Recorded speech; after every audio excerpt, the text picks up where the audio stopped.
Hello, welcome back to the Board Games 4K YouTube channel, and this is a channel where we give you reviews, playthroughs, unboxings.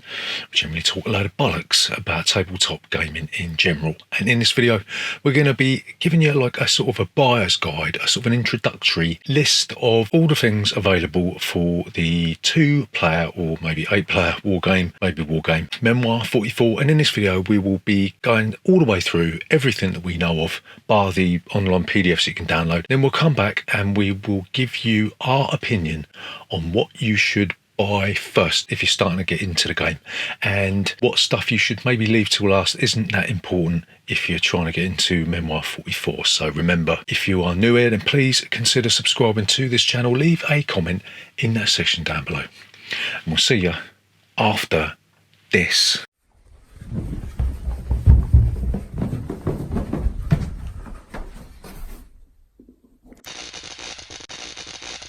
Board Games 4K. So first up is the basic core set. In this core set you've got a board which has a sort of a beachhead location on it, and if you flip it over then you've got a green fields like hedgerow type environment on the reverse side. And in the box you've also got a load of terrain hexes. You might have hills, you might have hedgerows, and you might have rivers that link up to each other, and various other types of basic terrain. There's two factions in the core set. You've got the Axis side and the Allies side. You've also got a load of medals, so you can convert maybe the Ally side into the Italian troops, for instance, that give you different abilities. And you've got a load of dice as well, card stands as well to go with it, right? After you've got hold of the core set, then there's some expansions, some small box expansions that you could buy. You've got the Eastern Front expansion, you've got the Pacific Theatre expansion, you've got the Mediterranean Theatre expansion. There's also the Terrain Pack, the Winter Wars pack, and there's also the Equipment pack, and also the Air pack to go with it. So the small box army expansions generally consist of several small miniatures like infantry, artillery, etc. You get some more tokens with it and some extra rules in the rule book. In the Eastern Front expansion you also get a Commissar token that's used for different types of rules that try and sort of emulate the battle tactics of the Soviet Union. So the Pacific Theatre pack comes with an extra load of army artillery miniatures, comes with new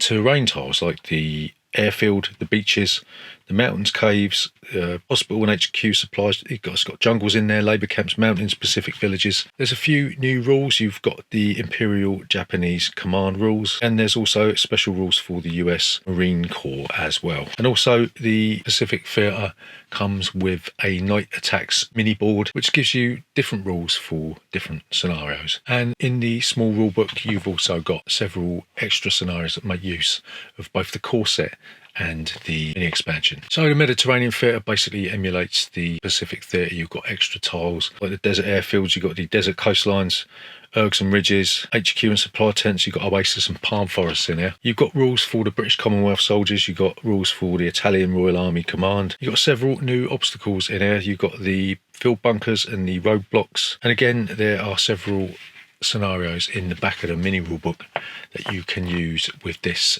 and also the core set. Next up's the terrain pack. This basically does what it says on the bread tin, right? It is just a load of hexes, and there's a vast array of hexes. You've got hexes for deserts, you've got high ground and flooded fields here like marshes and mountains. You've got railroad stations. There's loads and loads of new markers in here. You've got minefields which work by one of the players who's controlling the minefield. What they do, they take the minefield tokens and they'll flip them over so they're face down, and then place them in a position of their choice. As their opponent lands on a minefield, it may or may not trigger a mine, you know. You've also got a few scenarios in this one. There's not as many as in the other ones, but there are a few to mess about with, and basically this just sort of augments the other small box expansions. So the Winter Wars is up next, and this one is basically sort of a mix between the terrain pack and also the other smaller expansions. You get a load of extra tiles with this one. Essentially you've got winter roads, you've got frozen rivers, winter villages. There's loads of new rules, and the main thing about this one is that you also get winter combat cards that you can use to supplement your commands that you give with the core set. So there's a bunch of new obstacles and weapons in here, and there's also a truckload of scenarios in the back of the book. You have got 10 scenarios in Winter Wars, and this does sort of change things up quite radically. So yeah, there you go. So there's also the equipment pack. We haven't got that. It's been out of print for ages. This just replaces certain components in all of the small expansions in the core set and everything, and it gives you like little plastic miniatures that you can use to replace tokens and things like that. There's also the air pack. There's two versions of this. There's the old air pack that was sort of regarded as being a little bit too sort of complicated, not that great. That was out of print and it's been superseded by the new air pack. We don't actually have that either. We haven't got that one. It's one of the very few things that we haven't got.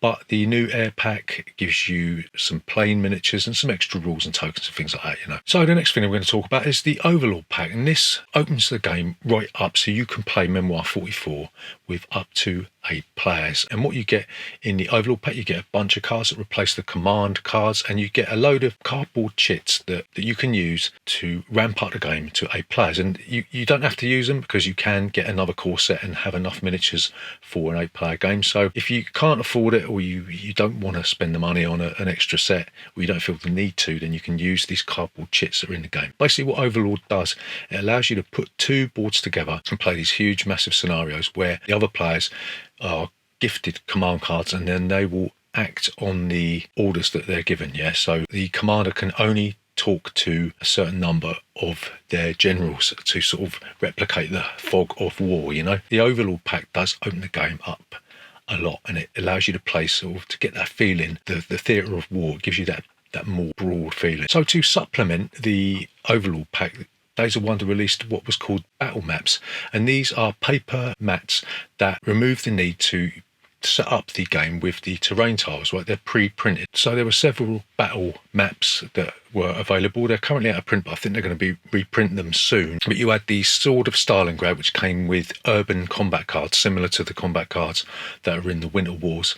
You had Hedgerow Hell, Tigers in the Snow, Disaster at Dieppe, the Battle of Kalkengol, and the Into the Jungle and Desert, I think it's called. Yeah, these maps were generally came with 1 or 2 large Overlord maps, and also maybe some smaller regular sized pre-printed maps. Some of these battle maps came with little miniatures that you could use in addition to the stuff that you'd already got. So also decided to print what was called the D-Day landings, and this is a series of maps that tried to replicate the D-Day landings from 1944, right? These maps could be played individually, or they could be played side by side in one huge, enormous game of Memoir 44, if you can get enough players and enough components to play it, which is probably a little bit out of our reach. So next up is the Breakthrough board, and this is essentially, rather than enlarging the map horizontally, they enlarged it vertically, and this fulfills some people's yearning for a longer, more in-depth game of Memoir 44. And the Winter Wars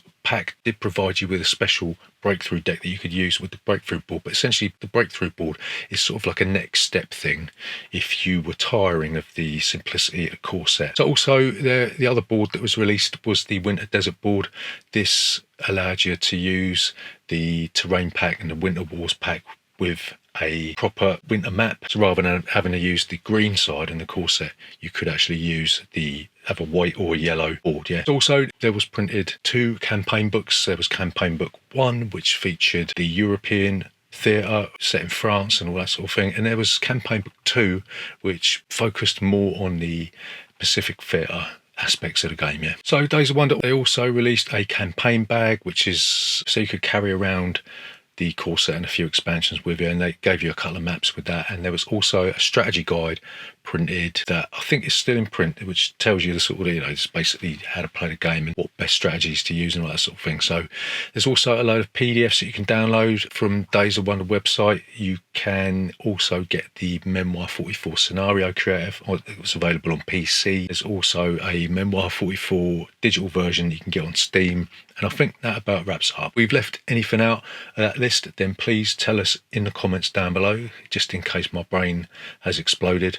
But yeah, so now we will tell you what we think you should get. 1st, 2nd, 3rd, 4th, 5th, blah, blah, blah, blah. So obviously the first thing that you should get is a core set. No shit, right? Once you've got the core set, then you've got to think about getting some of the small box expansions. And the first thing that we would advise you to get is the terrain pack, because that will open up the different locations that you can get. You can start using extra rules and start getting used to using more rules than is available in the very basic core set, right? And also, if you get the terrain pack first, that will stand you in good stead for when you pick up the next stuff, which is some of the army packs. So which army pack should you pick up first? Well, that all depends on what you're interested in. Personally, we picked up the Eastern Front because we're more interested in that sort of Soviet thing, you know, but obviously it's just a matter of taste. If you like the Pacific theatre, if you're more interested in the Japanese side of things, then obviously pick that up. If you're more interested in the British campaigns in Africa, then obviously pick up the Mediterranean pack, right? So once you've got a couple of the small army packs under your belt, then it's time to think about getting hold of the Overlord pack. This will open the game up, allow you to play with more players. The Overlord pack obviously gives you those cardboard tokens that you can use, but because you would have already bought some of the army packs, you can think about buying a second army pack that will replace those crappy little tokens that you get in the basic Overlord pack, right? You can also think about getting a second core set that will give you another board, another set of Axis and Allies armies, and will allow you to play the Overlord maps that are in some of the small box expansions as well, right? So once you have the Overlord pack sorted out, you've got the 8-player stuff going on your table, then you can think about branching out and getting a couple of battle maps. Again, this is down to pure taste. We thought the Stalingrad battle map was more to our liking, and then we picked up all the others because we loved it so much. So yeah, which battle map you pick up is purely a matter of taste. So if you can't muster up 8 players to play on the Overlord map, then obviously the Breakthrough map is the next best thing you can do, because that will expand the game for 2 players. You can also, I think there's sort of unofficial rules that allow you to do the Overlord and Breakthrough thing together. And also, if you've already got the Winter Wars expansion, then you've also got the extra cards for the Breakthrough scenarios, right? So finally, we would say once you've done all that and you still want more, then go for the Winter Desert board. If you get 2 of them, then you can play the Overlord on the Winter and Desert board if you don't want to get the pre-printed battle maps. And obviously, once you've gone through all the scenarios and all the packs, then you're still looking for more, you greedy sods, then you can pick up the campaign books, which will give you a massive amount of stuff to work through. I wouldn't bother with a campaign bag because it's out of print. Don't think it's going to be ever remade, and it goes for silly money on eBay. And also the strategy book, why would I want to listen to somebody else's strategy about a game? I'm exploring myself, so I would dump that as well. That is a pretty comprehensive list of what's available for Memoir 44, what we think is the order in which you should get stuff. I'm not saying that is definitely the order you should get it. We're not some kind of Memoir 44 oracle, so just take what we say with a pinch of salt. If you were confused as to where to start, what to get, what road to go down, and what's worth your money, then hopefully this video has provided you with some kind of value. So if it has provided you with some kind of value, then please subscribe to this channel. Leave a comment in that section down below. I'll see you next time.